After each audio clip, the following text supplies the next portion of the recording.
Yes, Your Honor, we Yes. confirm the document. Yun lang ang gusto kong marinig. Huwag mo nang dagdagan. Dahil baka lalo kang lulubog. Tapos sabi ng local civil registrar, wala silang ka-record-record.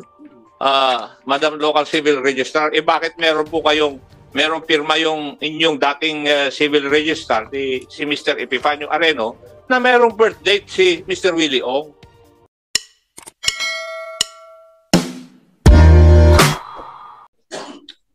May I know from Madam Roque, you also attended the last hearing, right?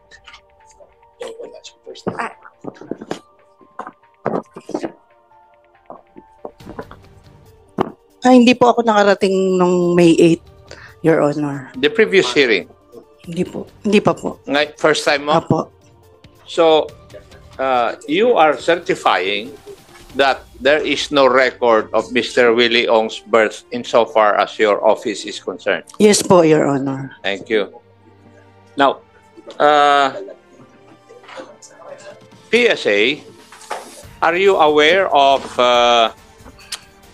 a document dated 27 August 2001 from the Office of the Civil Registrar General regarding the request of Mr. Willie Ong for travel abroad? He was requesting for certain, from your office, files for his birth record. Are you aware of that? Your Honor, we have po a copy of the certificate. Tinatanong ko lang, ma'am, kung you're aware of it. Yes. And would you say that this is authentic muna? Yes. Yes. And what does it say? Certifying that the birth record of Willie Ong, alleged to have been born on 29 May 1977 in Maykawayan, Bulacan, had negative results. Had negative results. Pakibasa ulit. Pakituloy nyo para marinig ng ating ibang mga kasamahan. This is further certifies that civil registry records of births for the year 1977 are intact in the files of the Office of the Local Civil Registrar, the above them locality as per status report of civil registry records submitted to this office on 14 May 1999. Further, go ahead, ma'am. Further, verification may therefore be requested in the files of that office. Now, you are certifying that pursuant to your records, kasi National Statistics Office document to, di ba? Yes. The precursor of your office now, the PSA. Tama po? Opo. Yes. And therefore, pursuant to your records, wala pong ka-record si Mr. Willie Ong. Yes po. Yes. That is dated 27 August 2001. Tama? Yes. Okay. Now, let's go to another document from the Office of the Municipal Civil Registrar dated August 31, 2001, 4 days after. Are you aware of this, the Local Civil Registrar? It was signed by a certain Mr. Epifanio Areno. We have a copy po, sir. You have a copy of that. Yes. And what does this document say? 4 days after the PSA certified na wala silang records regarding the birth of Mr. Willie Ong. Sir, the Office of the Municipal Civil Registrar, Mr. Epifanio Areno, has endorsed the copy of the document on 31st August 2001. So yes, this is a letter of endorsement. Tingnan mo, Iha. Yung date ng PSA is August 27. August 27, right? Yes. Tama? Yes, po, sir. Yun yung kwan ng PSA. Pero yung document ng na walang record si Mr. Willie Ong. Tama? Pero sa Local Civil Registrar, dated August 31, 2001, ang date of birth ni Mr. Willie Ong ay May 29, 1977. Tama? Yes, po, sir. Oh, paano nangyari yun? sinasabi ng PSA, wala nga silang records of births dated August 27, 2001. Pero 4 days thereafter, nag-issue ng document ang local civil register August 31, 2001. Nagkaroon na kaagad siya ng birth date. Sir, may process po tayo ng endorsement if with negative result from PSA. If positive po or may kopya at the local civil registrar, may process po tayo ng endorsement na tinatawag. So this one po is endorsed by the local civil Hindi, registrar. ang sabi kanina ng local civil registrar, wala nga silang record of birth ni Mr. Willie Ong. First, next question, paano nagkaroon ngayon ng dokumento ang Municipal Civil Registrar August 31, 2001, meron ng birth date si Mr. Willie Ong? Hindi nyo ba naintindihan yung impossibility ng mga ginagawa ninyo? Ha? Nahuhuli kayo doon sa ginagawa ninyo eh. Oh. Kasasabi lang ng local civil registrar to the queries of the Honorable Dan Fernandez kanina na wala ngang record ng birth ni Mr. Willie Ong doon sa LCR. Sinertify din nyo August 27 na wala ngang record.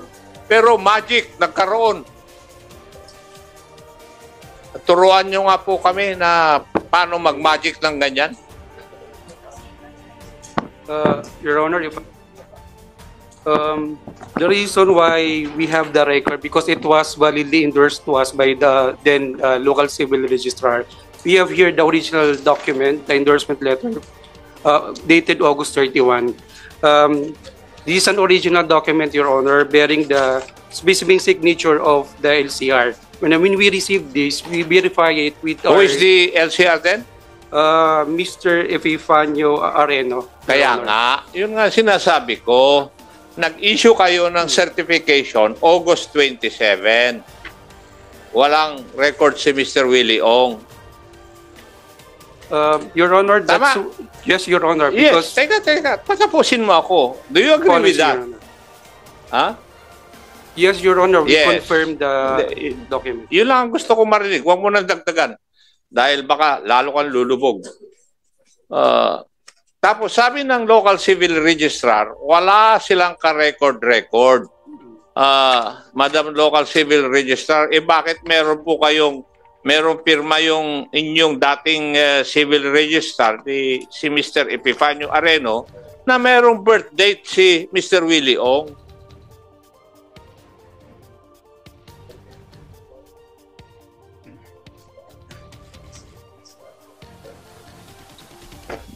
Your Honor, hindi ko po siya masagot kung paano po nangyari yun that time. Pero, nung time na po yun, wala nga po. Wala po kami nito. Wala po kami. Ito yung dokumento eh. Oh, binabasa ko. Tapos sasabihin yung wala. Sabihin naman ng Wala. PSA,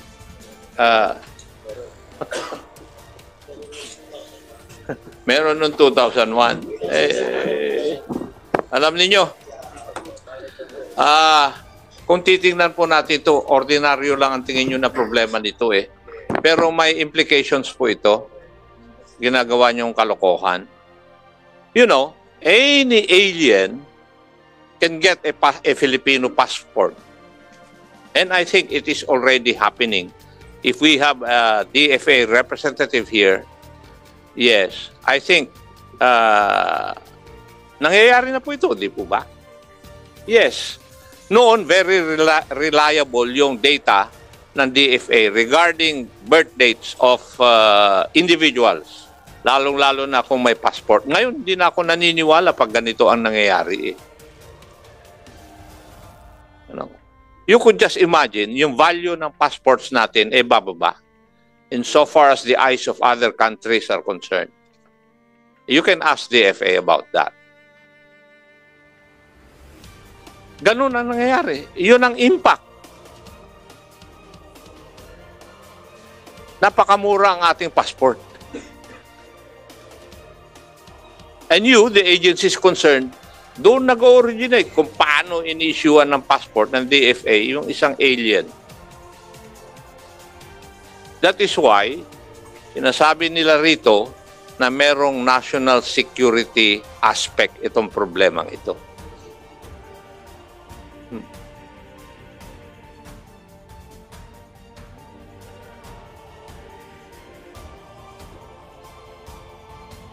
So, paano nyo i-explain yung mga ito?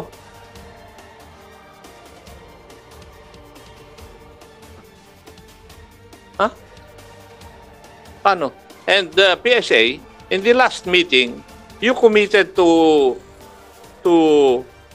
form a technical working group to look into this problem. Tama? I have it on record.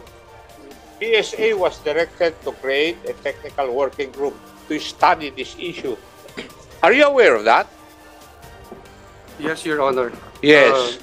And your report must be submitted, according to this, to be submitted to the committee before the SONA of the President in July 22.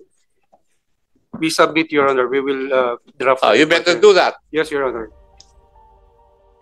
Thank you, Mr. Chair. Thank Mr. you, Chair. Congressman Akop.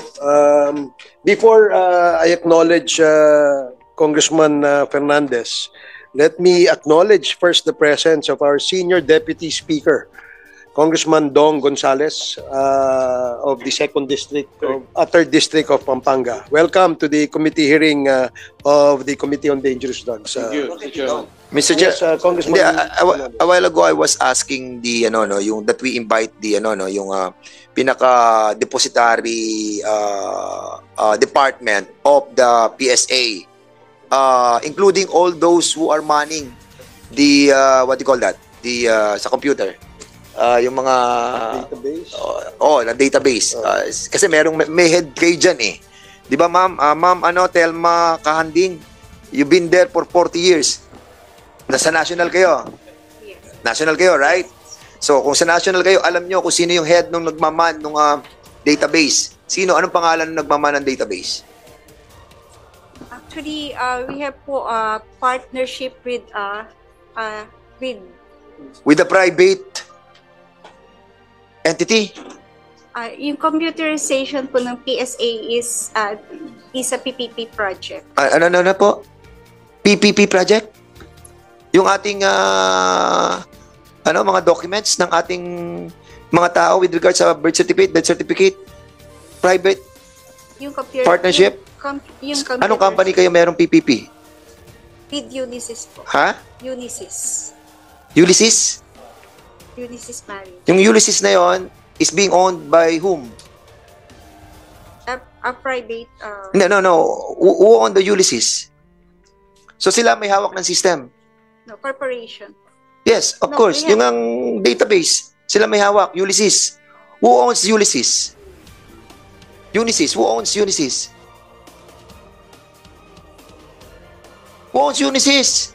Unisys Corporation. It is a corporation. Who owns the corporation? What are the names of the directors, officers? We will be given sufficient time to verify with This the is central office. yeah, okay. Sige, we will give you time. But what I'm asking is the person who negotiated with PSA. Siyempre, yung may-ari nung yung Ulysses ba? Unisys. Yes, O sir. siyempre, nakipag-negotiate yun sa inyo. Anong pangalan niya? Baka mamaya foreigner yan. Ay nabebenta na yung ating mga records. Anong pangalan po nung pinaka-presidente ng Unisys?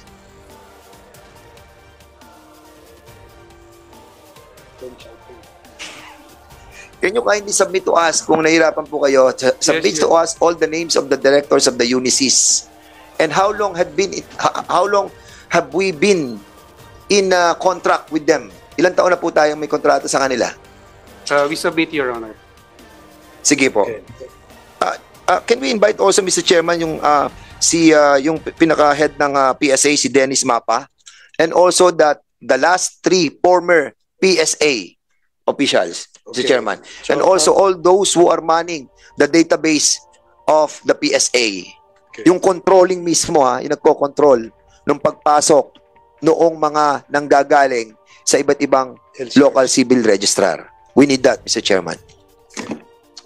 Okay, Comsec, please take note of the request of Congressman Dan Fernandez. Mr. Chair. As to the personalities we will invite in the next scheduled hearing.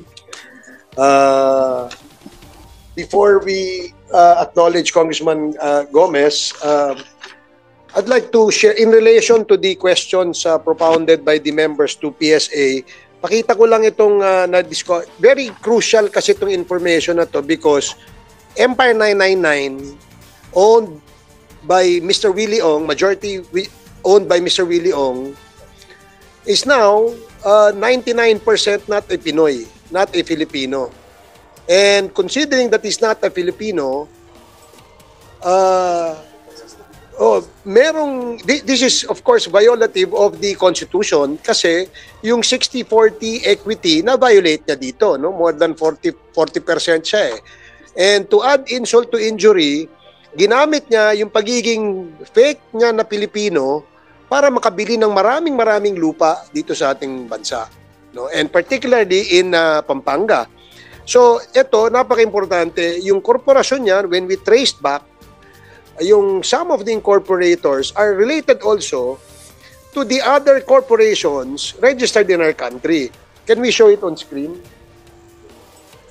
Yung mga, unahin muna natin ito, no?